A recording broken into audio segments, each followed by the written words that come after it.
inaan markaa xiriir wadaag nahay oo muddo aanu kala maqnayn bahbeen la soo hadashay markaa muddada aanu kala maqnayn 2 sano ku dhawaad weeyaan kadibna waxay weydiisay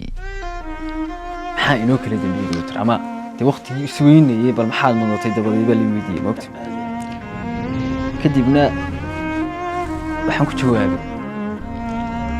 dad rag waxa la yiri waxay iska leeyihiin dabeecad ah iyagoo wax tabayo wax doonayo xaalad iyo hawl ku jira inay sadkeeyaan de adigu ina nolol wanaagsan iyo xaalad fiican isaga jira baan sawiray oo aan inantii u sheegay si markii inanta telefoonka iga dhigtay waxaan isweydiiyay wani haddii aad runta sheegi lahayd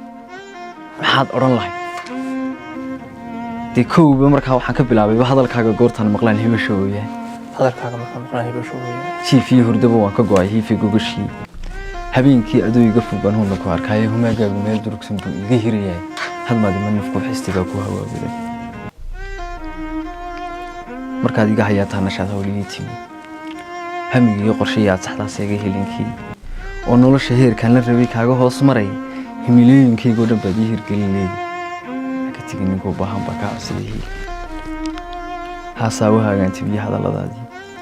hadeedahaadii siisaan buu iyo laabta ku haya dumarkii haweenku dhan ma kugu hilmaan yaa ka tigin ninkuu baahan baa ka cabsaday